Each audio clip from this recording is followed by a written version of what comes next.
I stared at the envelope in my hands, my name scrawled across it in my wife, Emily's, elegant handwriting. The thick, embossed paper smelled faintly of expensive perfume, the kind her family loved to flaunt. I already knew what it was before I even opened it. A wedding invitation? I muttered under my breath, flipping the envelope over. The golden seal of the Davenport family gleamed under the living room light.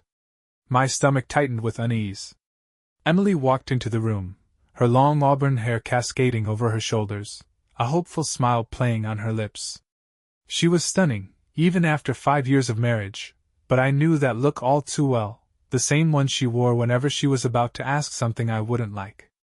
"Babe," she began, her voice sweet, calculated. "Ethan finally set a date." Ethan. Her golden child of a brother. The family's pride and joy. He had followed their predetermined path, Ivy League school, a 6-figure job in finance, and now, a wedding that was bound to be the event of the year. Unlike me, Jake Carter, the nobody, who had married into their world by mistake. I sighed, running a hand through my hair. "I assume we're going?" She hesitated, shifting her weight from one foot to the other. "Well, yeah. He's my only brother, Jake." I nodded slowly, bracing myself for the part one knew was coming. "And?" Emily exhaled sharply. "And my parents they're hosting it at the Langston Grand." My eyebrows shot up. The Langston Grand was the most exclusive 5-star resort in the state. A place reserved for royalty, celebrities, and the ultra-elite. The venue alone must have cost more than my entire annual salary. I could already imagine the scene. Her father, Richard Davenport, sipping whiskey with his billionaire friends while throwing thinly veiled jabs at my modest career. Her mother, Vivian, wearing that ever-present fake smile while whispering to guests about how Emily settled for a man beneath her station. And then there was Ethan, the groom, who never missed an opportunity to remind me that I didn't belong in their world. I clenched my jaw. "You know what's going to happen if I go, Em." She stepped closer, taking my hands. "I do. But I also know that it's just one night. One night where we smile, play nice, and then go home. You've put up with them before."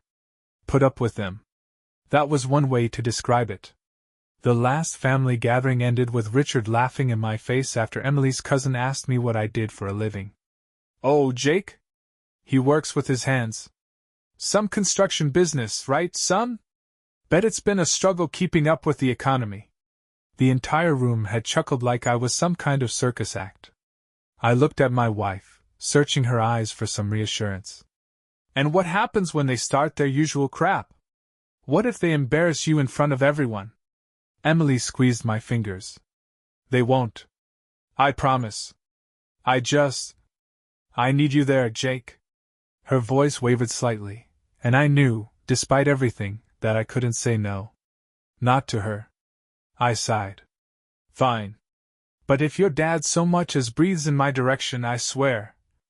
Emily grinned and leaned in, pressing a soft kiss to my lips. "You'll be perfect. I know it." I wasn't so sure. The Langston Grand was everything I expected it to be, grandiose, intimidating, and filled with people who exuded wealth. Stepping out of my truck, I already felt like I didn't belong. The valet, dressed in a sharp black uniform, barely hid his sneer as he reached for my keys. Emily, dressed in an emerald green gown that clung to her figure, squeezed my hand as if to anchor me. "We'll be fine," she whispered. But as soon as we entered the ballroom, I knew she was wrong. The chandelier above us was massive, dripping with crystals that refracted the golden light into a dazzling display. Servers in white gloves moved seamlessly through the crowd, offering champagne on silver trays. Every guest looked like they had just stepped out of a fashion magazine. And then, the whispers started. I caught snippets as we walked through the crowd. "Is that Emily's husband? What does he even do again? Poor thing, stuck with someone so ordinary." My jaw tightened, but I forced myself to keep walking, keeping my grip firm on Emily's hand. She looked at me apologetically, but I shook my head. I could handle this. Until we reached her parents. Richard Davenport turned from his conversation, his gaze settling on me with thinly veiled contempt. He was dressed in an impeccable navy tuxedo, a crystal glass of bourbon in hand. Beside him, Vivian took a slow sip of wine, her lips pursed in that ever-present expression of disappointment. "Jake," Richard greeted, his tone just a bit too loud. "Didn't think you'd make it. Hope the drive wasn't too rough." Translation: I didn't think your old truck could handle the trip. I forced a smile. "Wasn't too bad.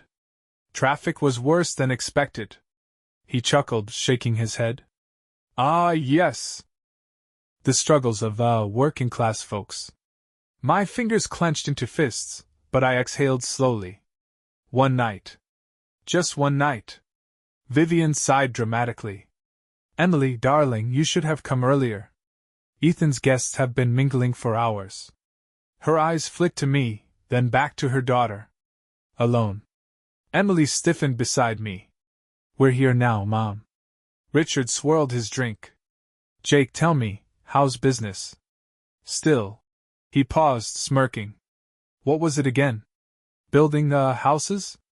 I knew exactly what he was doing. Making me feel small. Insignificant. I met his gaze evenly. "Actually, it's been great. Expanded operations this year." "Oh?" His eyebrow lifted. "Must be tough. With all the competition, I mean. Takes a lot to keep up with the big leagues." I grinned. "Not as much as you'd think." Richard didn't like that answer. Before he could say anything else, Ethan approached, dressed in an expensive designer tux, his arm wrapped around his equally wealthy fiancée, Madison. "Ah, Jake," Ethan drawled, shaking my hand with a grip just a little too firm. "Didn't think you'd show up. No offense, man, but this isn't really your scene." I smiled coolly. "Guess I just love a good party." He laughed, throwing an arm around me like we were old buddies. "That's the spirit. You know, I was just telling some of the guys about you."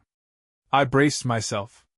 "You know, how impressive it is that someone like you managed to land her." He gestured to Emily, smirking. "Hell, if I didn't know better, I'd think she married for charity." Laughter rippled through the group. I felt Emily tense beside me, her nails digging into my hand, but I just smiled. Because while Ethan and the rest of them laughed, my phone buzzed in my pocket. A message. The one I'd been waiting for. I pulled it out, my heart thudding as I read the words on the screen. "Contract secured. Full acquisition finalized. You now own Davenport Holdings." I looked up at Ethan. At Richard. At every person who had ever belittled me. And I smiled. They had no idea what was coming. The laughter still echoed in my ears, blending with the soft clinking of champagne flutes and the distant hum of the string quartet. I stood there, Ethan's smug grin plastered across his face, his arms still lazily draped around my shoulder like I was some charity case he'd decided to humor. But in my pocket, my phone buzzed again, a silent, rhythmic vibration that felt louder than the snickers around me. I glanced down at the screen, my pulse steady, even as adrenaline surged through me. Final confirmation received. The deal is done. Those words were like a spark in dry timber. I slowly slid my phone back into my pocket, my mind racing through the months, no, years, that had led to this moment. The late nights, the meticulous planning, the risks I'd taken while everyone around me thought I was just Emily's poor husband. They had no idea what I'd been building, piece by piece, brick by brick. I straightened, gently shrugging Ethan's arm off my shoulder. "Excuse me for a moment," I said, my voice calm. Too calm. Ethan's grin faltered slightly, but he masked it with another chuckle, turning back to the crowd that had gathered. Vivian rolled her eyes subtly, clearly annoyed that I wasn't groveling at their feet like she thought I should. Richard didn't even bother to hide his amusement, sipping his bourbon with that smug glint in his eyes. Emily caught my gaze, her expression a mix of concern and curiosity. She knew me well enough to sense something was off, but she didn't say a word. Not yet.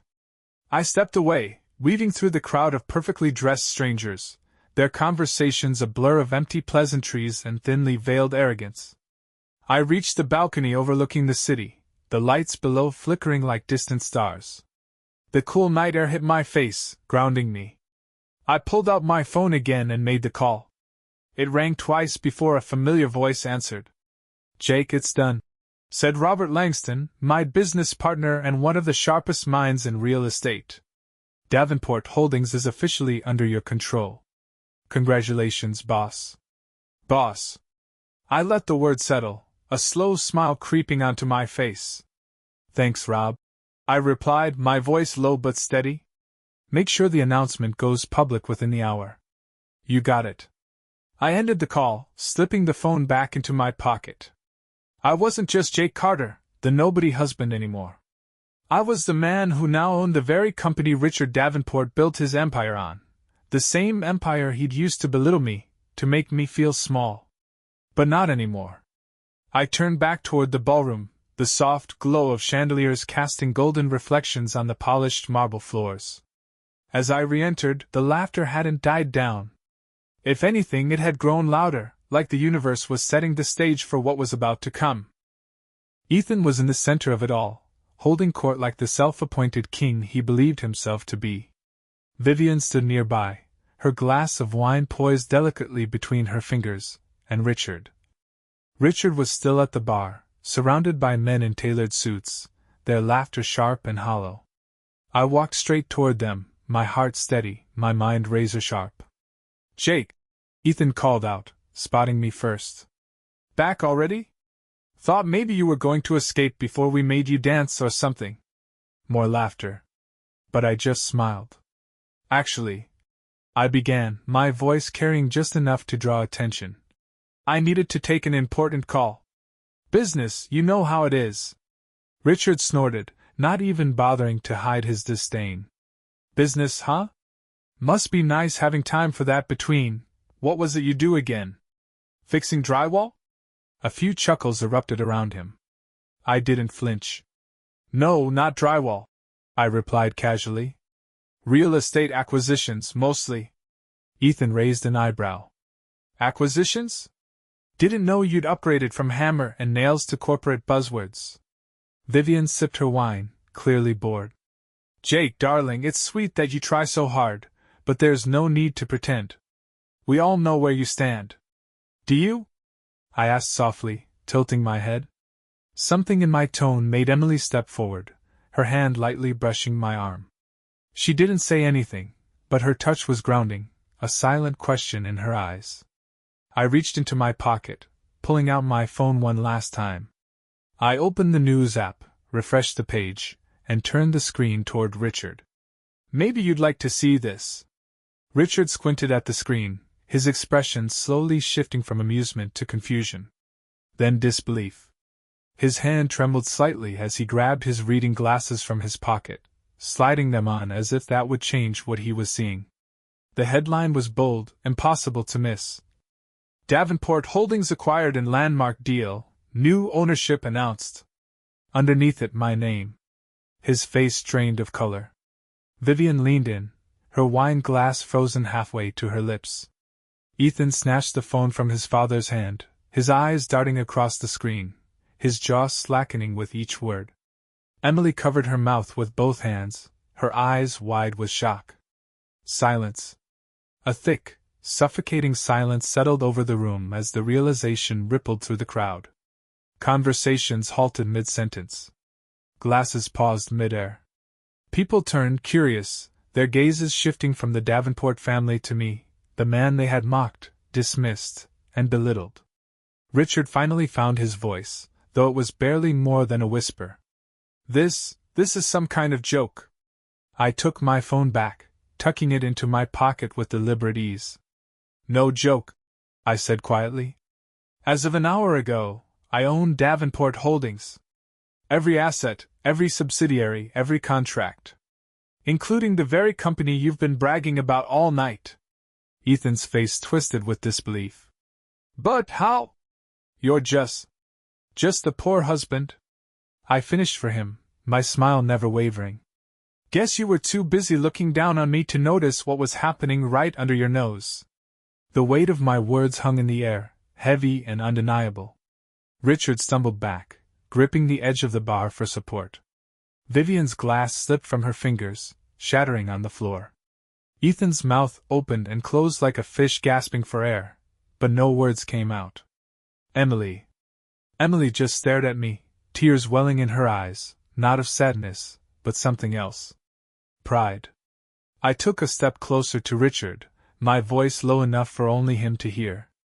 Funny thing about underestimating people, I whispered. It makes it a lot easier to beat them. Then I turned, leaving behind the silence, the shock, and the shattered egos. The night wasn't over. It was just beginning. The ballroom felt colder as I walked away, though the chandeliers still bathed everything in warm, golden light.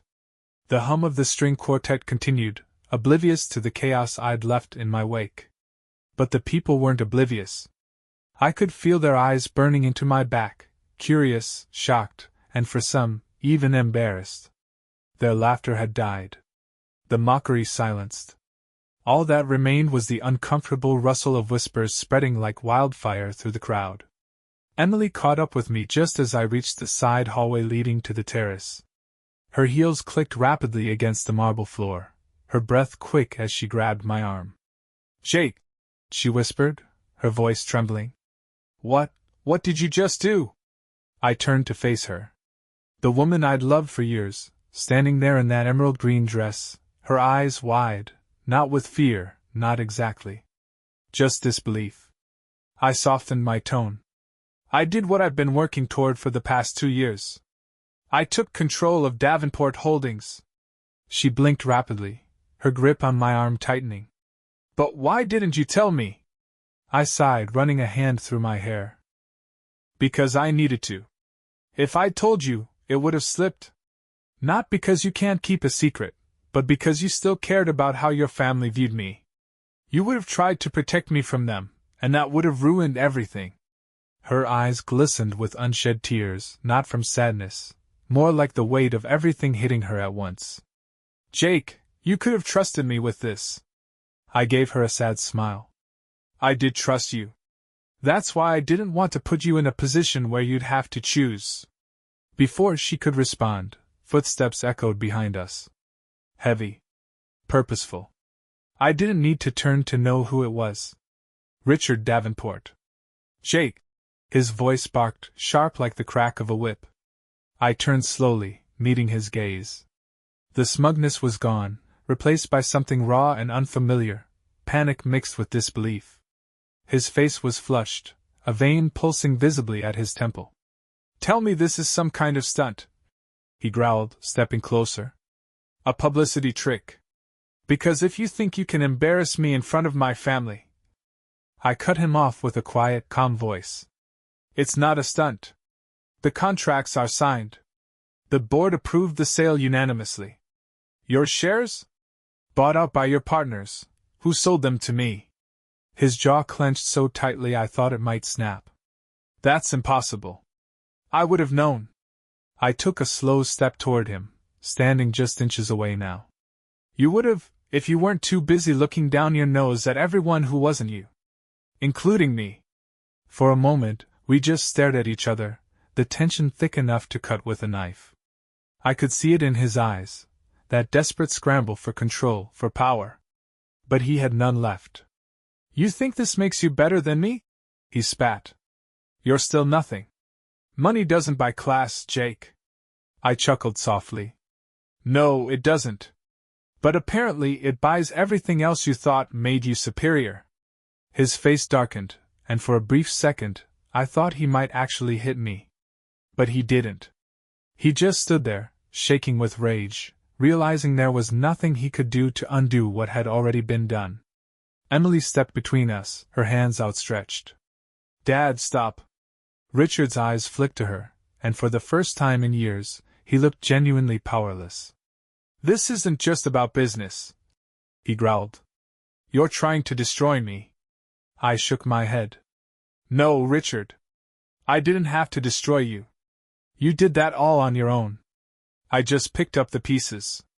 With that, I turned to leave, but his voice stopped me again. "This isn't over, Jake. You'll regret this." I glanced over my shoulder. "I doubt it." Emily and I made our way back toward the ballroom, the echoes of Richard's threats still lingering in the air. When we re-entered, the atmosphere had shifted. People pretended to resume their conversations, but their eyes followed me, no longer with amusement, but with something new. Respect? Fear? Maybe both. Ethan stood near the bar, his tie loosened, his face pale. Madison, his fiancée, whispered something in his ear, her perfectly arched eyebrows furrowed. When his eyes met mine, the cocky confidence was gone. I approached him anyway. "Ethan," I greeted, my voice neutral. He swallowed hard, forcing a laugh that didn't reach his eyes. "Look, Jake, about earlier. I was just messing around, you know? Family banter." "Sure," I replied, stepping closer. "But here's the thing about banter, Ethan. It only works when both people are in on the joke." His Adam's apple bobbed as he nodded nervously. Yeah, totally." I leaned in slightly, lowering my voice. "Don't worry, though. I'm not here to ruin your wedding. But after this weekend, we'll be having a meeting. About your position at the company." His face drained of the little color it had left. "Oh, and Madison," I added, glancing at her. "Lovely dress. Make sure you get plenty of photos. Might be the last event you attend as Mrs. Davenport." She blinked, clearly confused, but I didn't stick around to explain.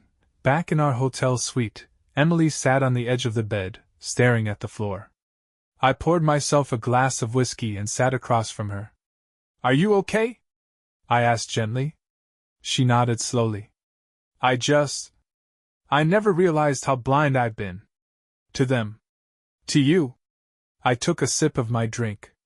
"You weren't blind. You just wanted to believe the best in them. I get it." She looked up, her eyes filled with something I hadn't seen in a long time, admiration mixed with guilt. "Why did you do it, Jake? Was it to get back at them? Or at me?" I set the glass down, leaning forward. "I did it because I was tired of pretending to be less than I am. Not for revenge. Not to hurt you. But because I knew I could. And because I wanted you to see me the way you did before your family convinced you I wasn't enough." She crossed the room in 2 steps, her arms wrapping around me tightly. "You were always enough," she whispered against my chest. But the truth hung there between us, unspoken. I wasn't doing this for validation. I was doing it because power wasn't just about money or status. It was about knowing who you are, whether the world respects it or not. The morning sunlight crept through the hotel suite's floor-to-ceiling windows, casting long golden streaks across the pristine white sheets. I lay awake, staring at the ceiling, replaying every moment from the night before. Emily was still asleep beside me, her breathing slow and steady, her arm draped loosely across my chest as if afraid to let go. But there was no going back now. I carefully slid out from under her arm, trying not to wake her, and padded silently to the balcony. The crisp morning air hit my face, clearing the remnants of last night's whiskey from my mind. Below, the Langston Grand's perfectly manicured garden stretched out, a place designed for people who'd always thought they were untouchable. Not anymore. I pulled out my phone, scrolling through the barrage of emails and messages. Some were from business associates congratulating me on the acquisition.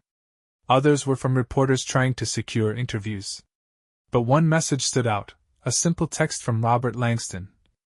"Board meeting at 11 a.m. Davenport's already making calls. He's desperate." I smirked. Desperation didn't suit Richard Davenport. He was a man who thrived on control, the kind who believed money made him invincible. But money without power was just paper, and as of yesterday, he had plenty of paper and none of the power. I heard movement behind me. Emily appeared in the doorway, wrapped in one of the hotel's plush white robes. Her hair was slightly messy, her eyes still heavy with sleep. "You're up early," she murmured, stepping out onto the balcony with me. "Couldn't sleep," I replied, slipping my phone into my pocket. She leaned against the railing beside me, silent for a moment. "Do you regret it?" I didn't hesitate.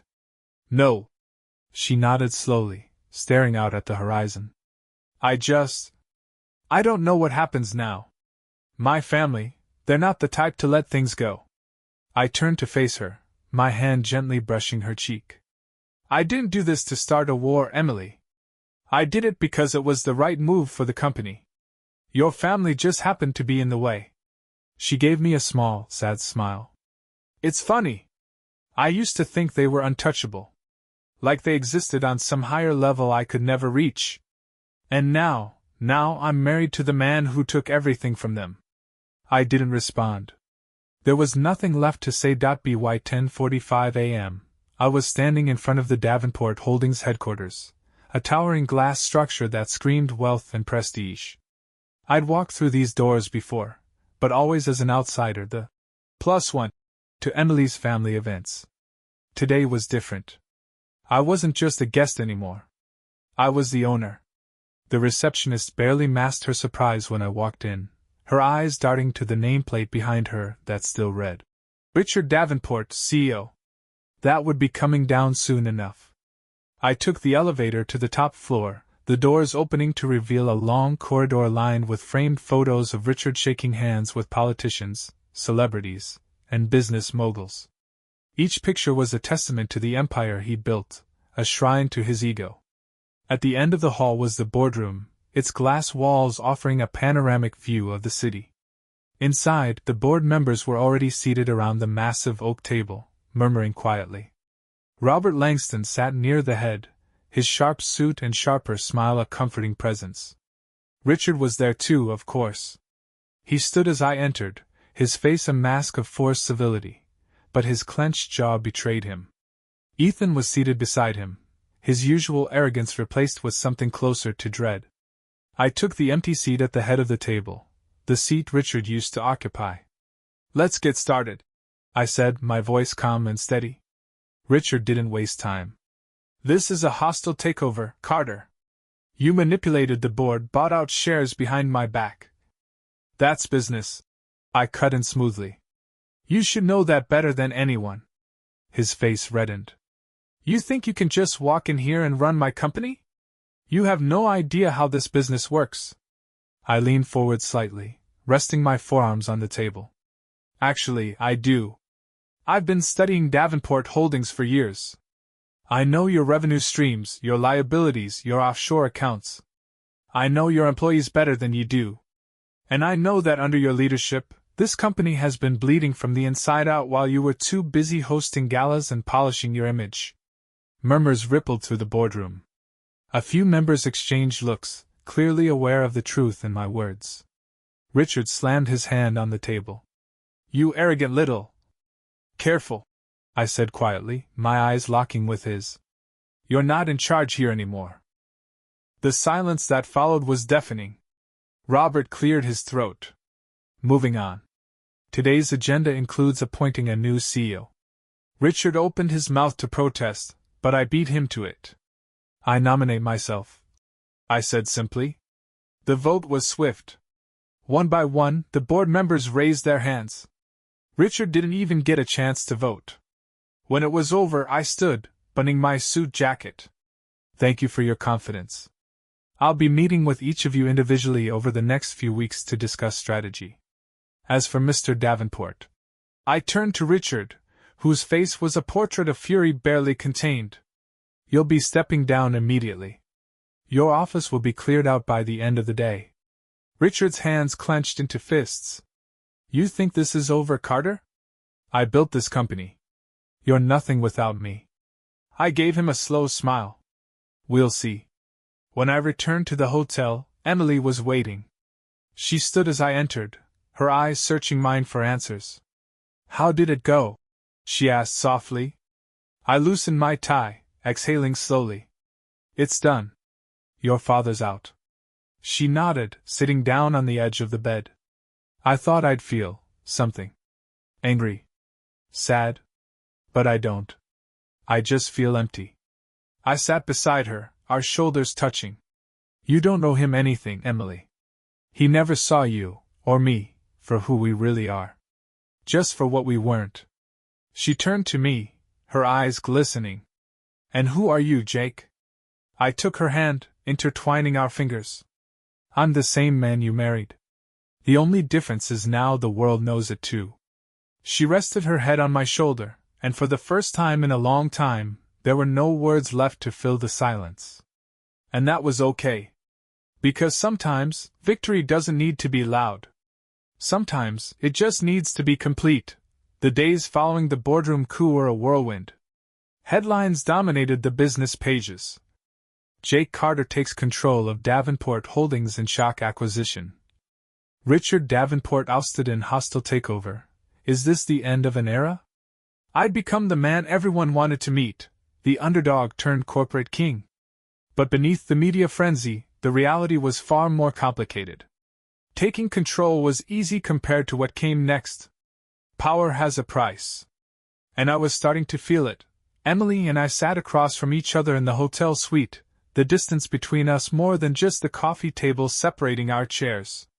She was scrolling through her phone, her face tense, while I reviewed financial reports on my laptop. Jake, she finally said, her voice hesitant.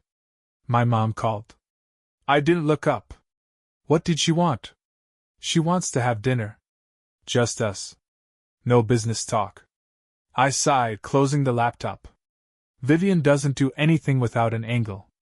She's probably trying to salvage what's left of their reputation. Emily flinched slightly at my tone.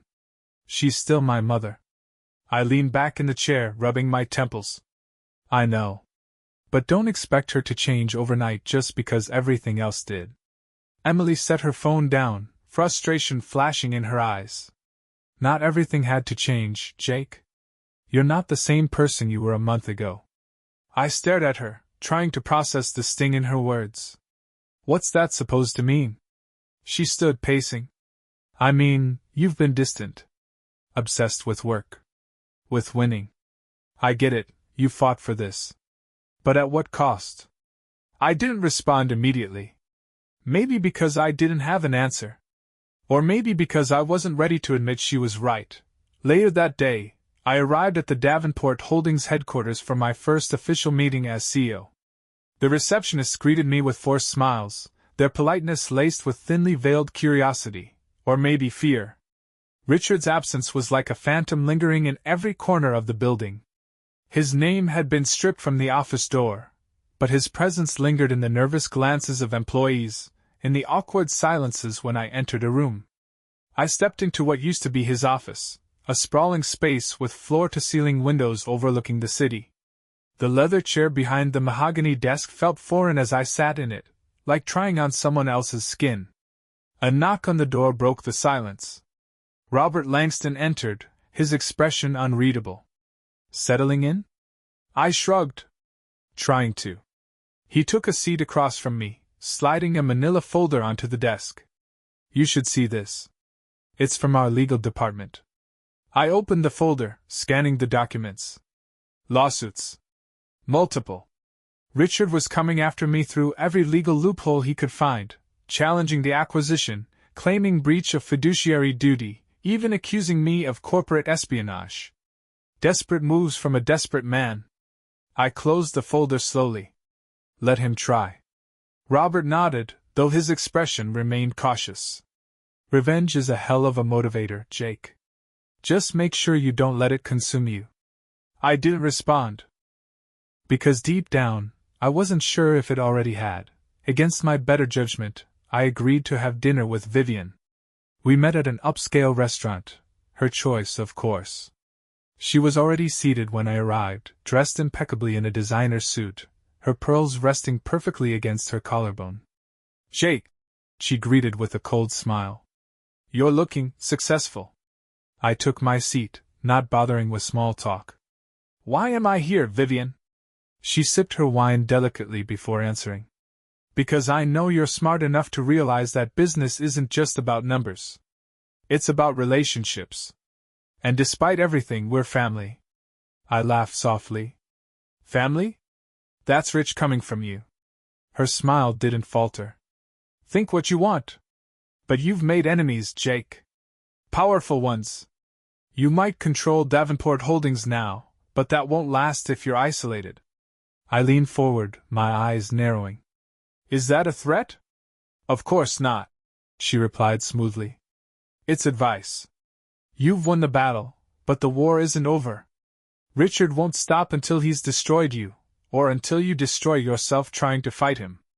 I stared at her for a long moment, then stood. Thanks for the advice, I said, tossing my napkin onto the table.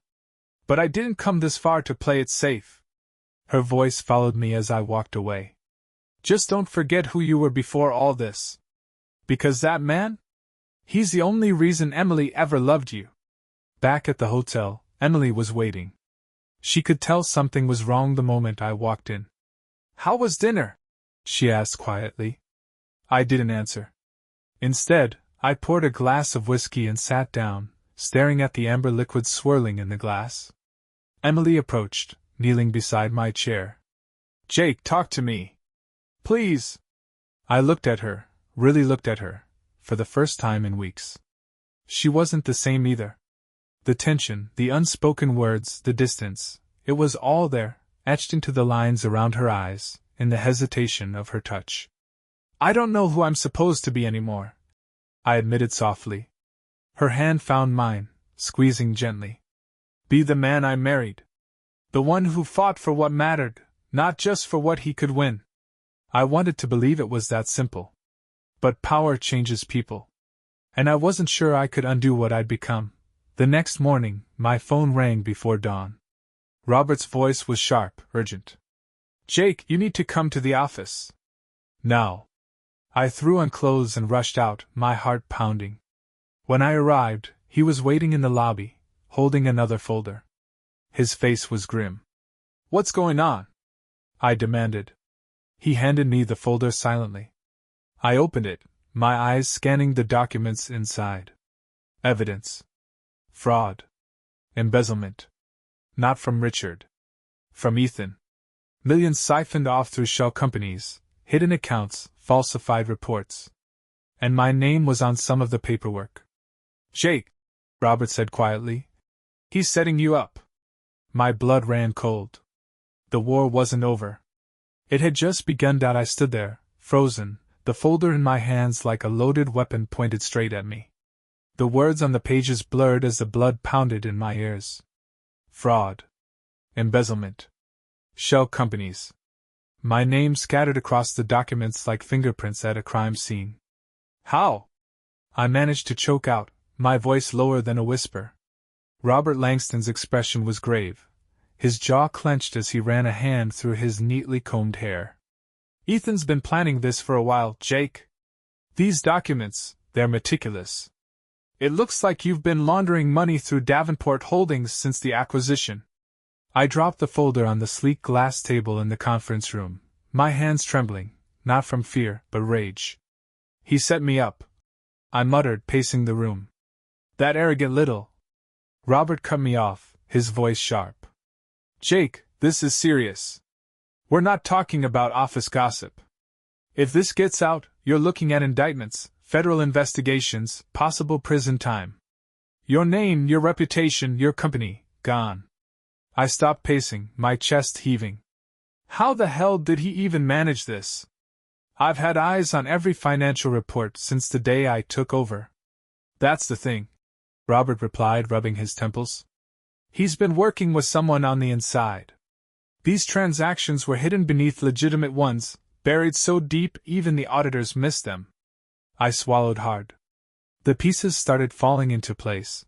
The board members who had been unusually quiet lately, the strange discrepancies in minor reports I'd brushed off, the smug, hollow look Ethan gave me after the board meeting. This was his revenge. Not with fists. Not with boardroom power plays. But with something far more destructive. I didn't wait. Storming out of the office, I headed straight to Ethan's penthouse. The drive was a blur, my mind spinning with a cocktail of fury and betrayal. I replayed every smug remark he'd made, every sideways glance, every fake smile. When I arrived, I didn't bother knocking. I used the security code Emily had once casually mentioned, slamming the door open with enough force to rattle the artwork on the walls. Ethan was lounging on his overpriced leather couch, glass of scotch in hand, as if he'd been expecting me. Well, he drawled, standing up slowly, that infuriating smirk spreading across his face. "Didn't think you'd show up so soon. But here you are, predictable as ever." I crossed the room in 3 strides, grabbing him by the collar and slamming him against the wall. The glass fell from his hand, shattering on the floor. "You set me up," I growled, my face inches from his. Ethan laughed, a cold, hollow sound that only fueled my rage. "Took you long enough to figure it out. You might have won the first round, but this? This is checkmate." I tightened my grip, but he didn't flinch. If anything, he seemed to enjoy watching me unravel. "You think this'll save you?" I spat. "Framing me won't bring your father's company back." He sneered. "It's not about saving the company. It's about destroying you. You thought you were so clever, walking into our family, taking over like you belonged here.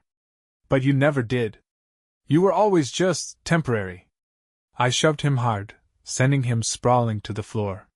He coughed, adjusting his crumpled shirt as he slowly stood up, brushing himself off with exaggerated care.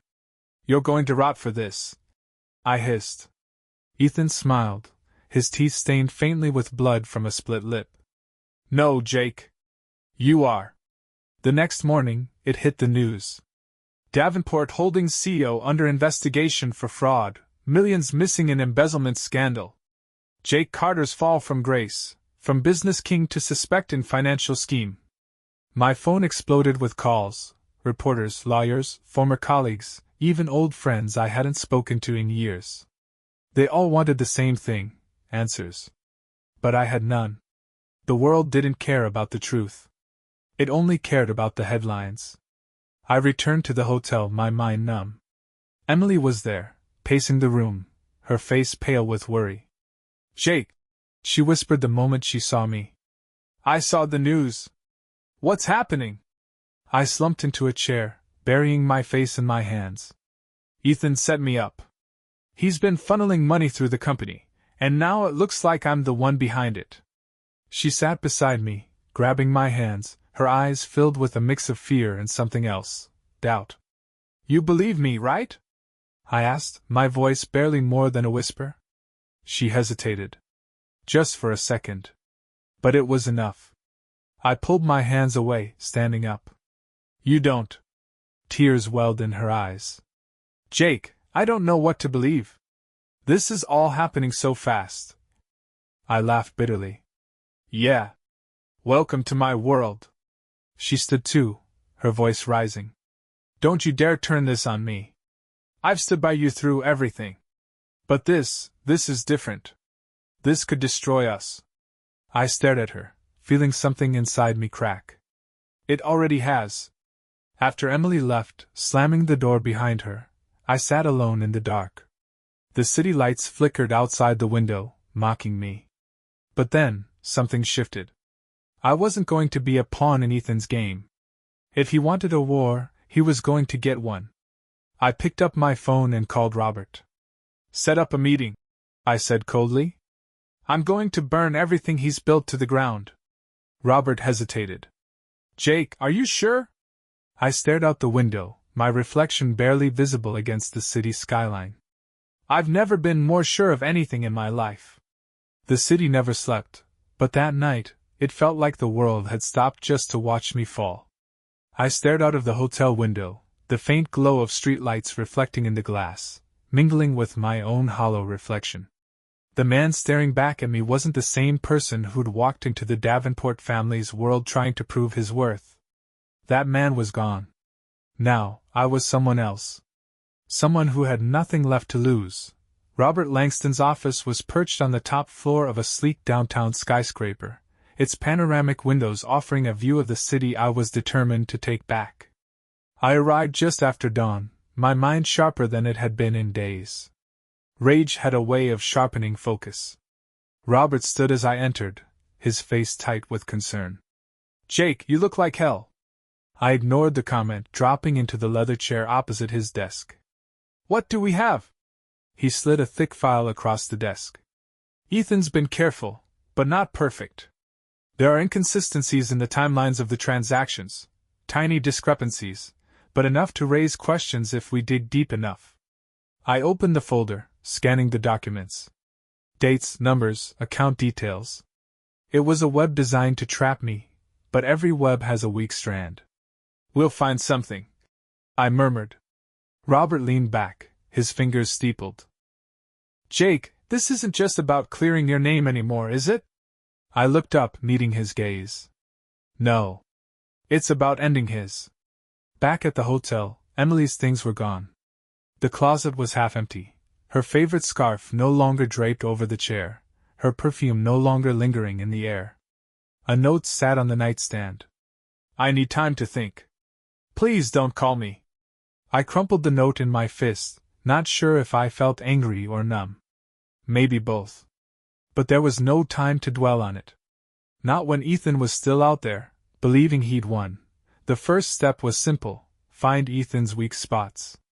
Robert and I spent hours combing through financial records, corporate emails, even social media. Every detail mattered. Eventually, we found it: a series of offshore transfers to an unregistered account in the Cayman Islands. The transactions were sloppier than the others, rushed, almost like Ethan was getting cocky. But that wasn't the real breakthrough. The real breakthrough came when Robert's tech guy recovered a deleted email from Ethan's account. It was short but damning. Keep Jake's name on everything. He'll take the fall if this goes sideways. It wasn't enough to exonerate me in court, not yet. But it was a crack in the armor. And I knew exactly how to widen it. I arranged to meet Ethan at an upscale bar downtown. I didn't call or text. I had Robert's assistant send an anonymous message pretending to be a potential investor with ties to a political lobbying group. Ethan couldn't resist that kind of bait. His ego wouldn't allow it. When I arrived, he was already there, lounging in a corner booth, a drink in hand, his trademark smirk firmly in place. Well, he greeted as I slid into the seat across from him. Didn't expect to see you out in public. Aren't you worried about your reputation? I forced a smile. I've got nothing left to lose. He chuckled, sipping his drink. That's what makes you dangerous, isn't it? Guys like you climbers. You scratch and claw your way to the top, but you forget one thing. And what's that? I asked, leaning in. He smiled wider. The fall hurts more when you've convinced yourself you belong. I clenched my fists under the table but kept my expression neutral. Funny. I was going to say the same to you. He laughed again, but it was hollow, forced. He was nervous. I could see it in the way his eyes darted to the door, the slight tremor in his hand when he lifted his glass. You think you've won, I said softly. But you made one mistake. His smirk faltered. Oh yeah? What's that? You underestimated me. At that exact moment, Robert walked in, followed by 2 federal agents. Ethan's face went pale as they approached our table. Ethan Davenport, one of the agents announced, flashing his badge. You're under investigation for financial fraud, embezzlement, and conspiracy to commit corporate espionage. Ethan shot to his feet, his chair scraping loudly against the floor. This is a joke, he shouted. I didn't do anything. I stood too, leaning in close so only he could hear me. You did plenty, Ethan. But the biggest crime? Thinking I'd let you get away with it. As they cuffed him, he turned back, his face twisted with rage. This isn't over, Jake. I smiled. It is for you. The arrest made headlines within hours. Ethan Davenport arrested in corporate fraud scandal. New evidence clears Jake Carter. My name was no longer the headline. And for the first time in weeks, I felt like I could breathe. But clearing my name wasn't the victory I thought it would be. I returned to the hotel that night, the silence heavier than ever. The suite was too big, too empty.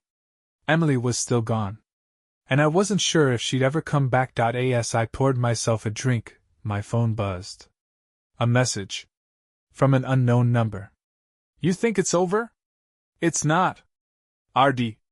Richard Davenport. The real war had just begun. The message from Richard felt like a phantom's whisper, slipping through the cracks of my newfound victory. You think it's over? It's not. R.D. I stared at the words, the glow from my phone casting sharp lines across my face in the dark hotel suite.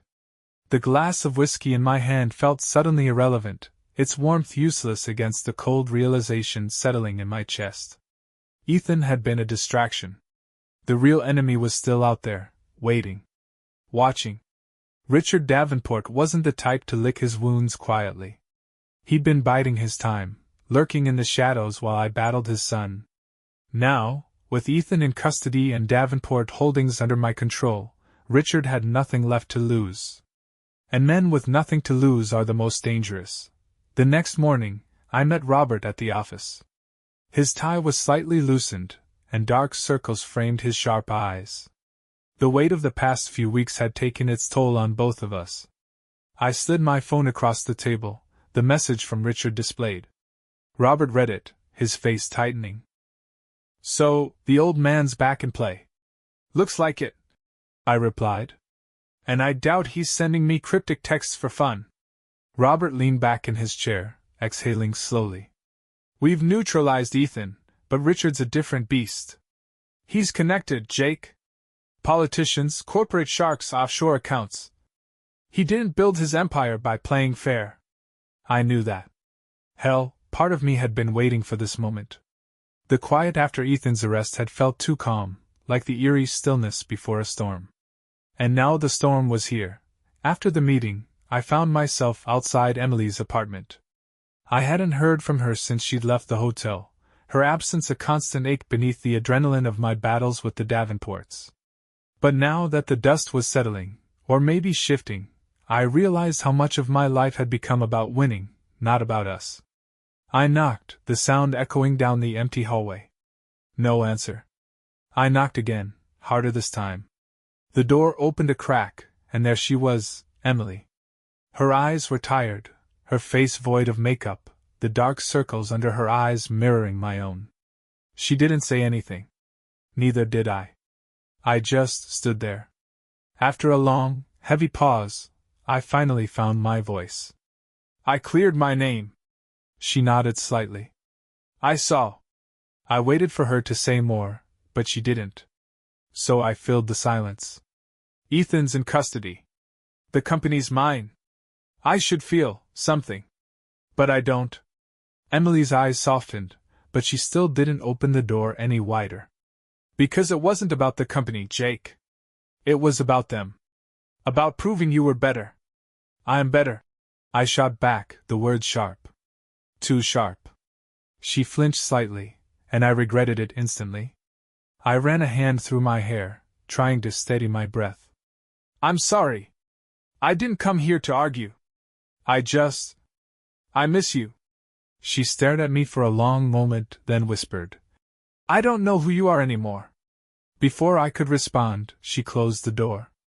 And for the first time since this whole mess started, I felt truly alone. The following day, Robert burst into my office, his face pale. "We've got a problem," he announced, dropping a thick stack of papers onto my desk. I picked them up, flipping through pages of legal jargon, financial data, and my heart stopped. SEC investigating Davenport Holdings for insider trading allegations. Photos of me attached to documents I'd never seen. Emails forged to look like I'd been involved in illegal stock manipulation. Testimonies from supposed witnesses, willing to testify against me. Robert's voice was distant, muffled beneath the roaring in my ears. "This isn't Ethan's work. This is Richard. He's pulling every string he has left. And Jake, he's good." I slammed the folder shut, my pulse racing. "This isn't just about taking me down," I muttered. "He wants to destroy everything." Robert nodded grimly. "He's playing chess. And right now, he's got you in check?" Just as I was about to spiral deeper into the problem, my phone buzzed. A number I didn't recognize. I answered cautiously. "Carter," a familiar voice replied. "I think we need to talk." I froze. It was Ethan. Calling from prison. The correctional facility was gray, sterile, and cold, like every cliché you'd expect. I sat at a metal table, my fingers drumming against its surface, waiting. Then Ethan appeared, escorted by a guard. His once arrogant demeanor was gone, replaced by something rawer. Desperation, maybe? He sat down, the metal chair scraping loudly. I broke the silence first. Didn't expect to hear from you. Ethan smirked faintly, though it lacked his usual arrogance. Yeah, well, prison has a way of making you reconsider alliances. I raised an eyebrow. We're not allies. He leaned forward, his eyes sharp. We are if we have a common enemy. I didn't respond, letting the silence stretch until he finally cracked. My father set you up, Jake. And he set me up too. You think I wanted to rot in here while he rebuilt his empire? I narrowed my eyes. You tried to destroy me. And he tried to destroy both of us. Ethan shot back. The enemy of my enemy, Jake. That's what this is. I studied him for a long moment, then asked quietly, What do you want? Ethan smiled bitterly. Revenge. Back at the office, Robert stared at me like I'd lost my mind after I explained the meeting. You're seriously thinking of working with Ethan? I nodded slowly. He's the only one who knows Richard's weaknesses. Robert rubbed his temples. You realize he's probably setting you up again, right? I shrugged. Maybe. But what's Richard's greatest flaw? Robert sighed. Arrogance. Exactly, I replied. And Ethan's the one person Richard never thought he'd lose control over. The next move was ours. Ethan provided information about Richard's offshore accounts, money hidden in shell corporations, laundering through fake charities, political bribes. We compiled the evidence, careful to verify every detail. Then we leaked it. Anonymous sources. Strategic press releases. Quiet whispers in powerful ears. By the next morning, Richard Davenport's face was plastered across every major news outlet. Corruption and money laundering, the fall of Richard Davenport. But I knew better. This wasn't his fall. Not yet. It was just the beginning of his counterattack. The media storm hit like a hurricane. Headlines screamed Richard Davenport's name, splashed across every major outlet. Corruption scandal rocks former business tycoon Richard Davenport. Offshore accounts, political bribes, and fraud, Davenport empire under investigation. It was everywhere. The man who once stood untouchable now had his legacy reduced to headlines and hashtags. But Richard wasn't the type to go down quietly. This wasn't over. It was just the part where the beast, cornered and wounded, fought back harder. I sat in my office, staring out at the city below, the glow of skyscrapers flickering like embers in the dark. Davenport Holdings felt different now, colder. Quieter. The air was thick with the tension of a war still raging behind closed doors. Robert entered, his face tight with exhaustion. He tossed a folder onto my desk. Richard's hemorrhaging allies, he said, collapsing into the chair opposite me. The offshore accounts were the tipping point. The SEC, the DOJ, they're circling like sharks. I opened the folder, scanning the legal memos and financial statements. It should have felt like victory. But it didn't. Because Richard hadn't made his move yet. And if there's one thing I'd learned about him, it's that he never left the board without a final play. Later that evening, as I poured myself a drink in the dim light of my apartment, there was a knock at the door. I opened it, and there she was, Emily. Her hair was pulled back, her eyes weary but sharp. She looked like she'd been through her own war, and maybe she had. "Can I come in?" she asked softly. I stepped aside, watching as she entered, her eyes briefly scanning the space like she was looking for pieces of me that still remained. "I saw the news," she said after a long pause. I nodded, taking a sip of my drink. "Yeah. He's finally bleeding." She turned to face me, her arms crossed. "And what about you, Jake? Are you bleeding too?" Her question hit harder than I expected. I set the glass down, rubbing the back of my neck. "I don't know anymore." She took a step closer. "I came because I needed to see if the man I married was still in there. The one who fought for us, not just against them." I swallowed hard, meeting her gaze. "I don't know if he is." Her eyes softened slightly, but she didn't move. Then find him. Before it's too late. And just like that, she was gone. Again. Leaving me with nothing but the echo of her words. The next morning it came. Not through lawyers. Not through the media. Through blood. Robert burst into my office, his face pale. They found Mark, he said, breathless. Your head of security. Dead in his car. Execution style. I stood slowly, my heart racing. This is Richard, I whispered. Robert nodded grimly. He's sending a message. The room felt smaller, suffocating. The walls closing in. Richard wasn't fighting in boardrooms anymore. He'd taken it to the streets, where he could control the fear, the chaos.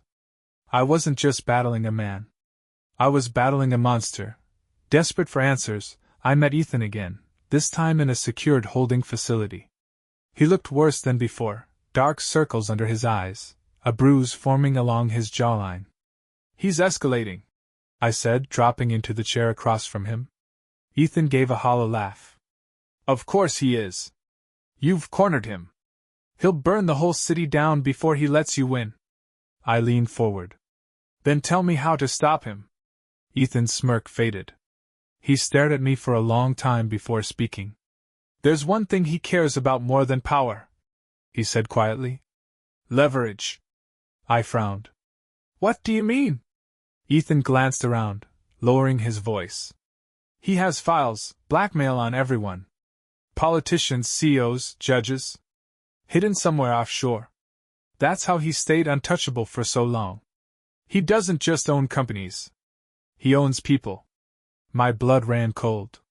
If we find those files, I whispered. Ethan nodded. We don't just beat him. We erase him. Back at the office, Robert and I launched into action.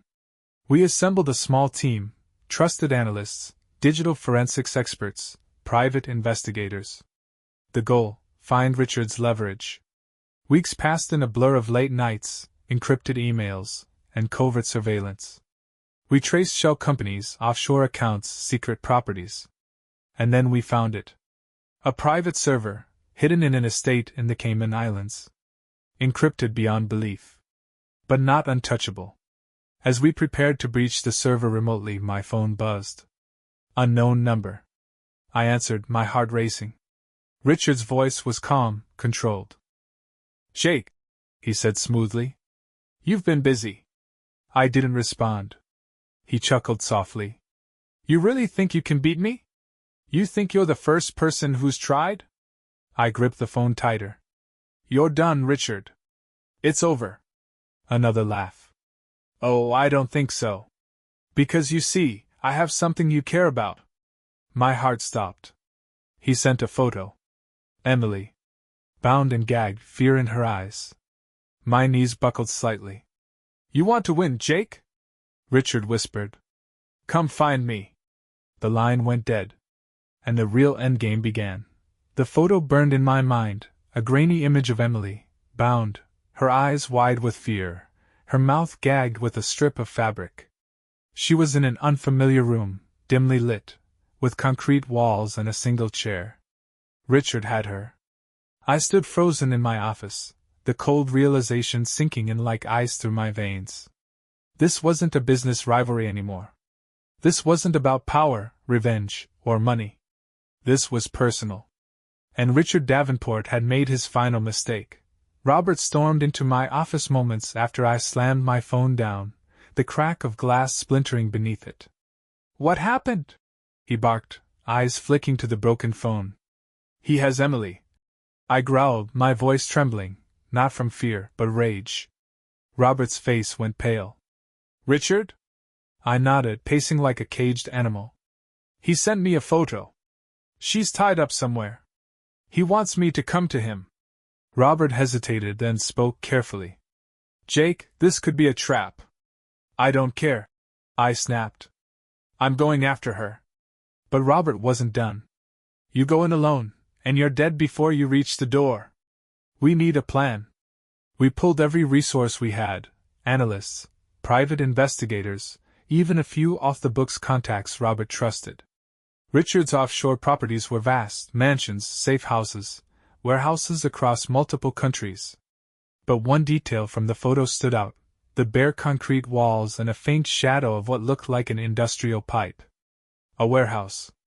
Within hours, we traced the image to an abandoned shipping facility on the outskirts of the city, one Richard had once used to launder money through fake import businesses. It was isolated. Perfect for someone like him to hold a hostage. Perfect for a trap. Before leaving, I sat in my office, staring at a framed photo of Emily and me from years ago. We were laughing, carefree, wrapped up in a world that didn't include hostile takeovers, betrayals, and bloodshed. I pulled out my phone, this time intact, and left her a message. Emily. I'm coming for you. I don't care what it takes. I'll find you. I'll bring you home. I paused, my throat tightening. I'm sorry for everything. For letting this war consume me. But you're the only thing that matters now. I ended the call and stood, sliding a gun into the waistband of my jeans. It was time to finish this. The warehouse loomed in the distance like a relic from another time, its rusted exterior bathed in the faint orange glow of a dying sun. Robert parked the SUV a few blocks away, leaving the engine running. You sure about this? He asked, gripping the steering wheel. I nodded, loading the magazine into my gun. Stay close. If I'm not out in 20 minutes, you come in. He didn't argue. I stepped out, the cool evening air sharp against my skin. My footsteps echoed as I approached the massive sliding doors, heart pounding with every step. Then I heard it, a faint voice. Emily's. Muffled, but there. Alive. I pushed the door open slowly, gun raised, every muscle tense. The warehouse was dim, shadows dancing from flickering overhead lights. And there he was. Richard Davenport. Standing in the middle of the room like he owned it, Emily tied to a chair behind him, her eyes filled with tears and fury. Richard smiled, his face as cold as ever. Jake Carter. The man who thought he could take everything from me. I didn't respond. My eyes were locked on Emily. Richard noticed, his grin widening. She's beautiful, isn't she? Too good for you. But then again, wasn't everything too good for you? I took a step forward, gun steady. Let her go. He laughed. You're in no position to make demands. As if on cue, two men stepped from the shadows, both armed. I didn't flinch. Because I wasn't here to negotiate. The first shot rang out before I consciously decided to pull the trigger. One of Richard's men dropped instantly, a clean hit to the chest. Chaos erupted. Gunfire echoed through the warehouse, bullets sparking off metal beams. I dove behind a stack of crates, my heart racing, adrenaline sharpening every sense. I peeked out, fired again, another guard down. Only Richard remained. I emerged slowly, gun trained on him as he grabbed Emily, dragging her in front of him like a shield. Don't! He shouted, pressing a knife to her throat. I froze. Emily's eyes met mine, pleading, terrified. Put the gun down, Richard hissed. I didn't move. Because in that moment, I realized something. Richard wasn't in control anymore. I saw it in his eyes, the desperation. The fear. He'd lost. I lowered my gun slightly, just enough to make him think he had the upper hand. Then Emily did something I didn't expect. She stomped on his foot, hard, and elbowed him in the ribs with everything she had. Richard stumbled, the knife slipping from his grip. I didn't hesitate. One shot. Clean. Right between the eyes.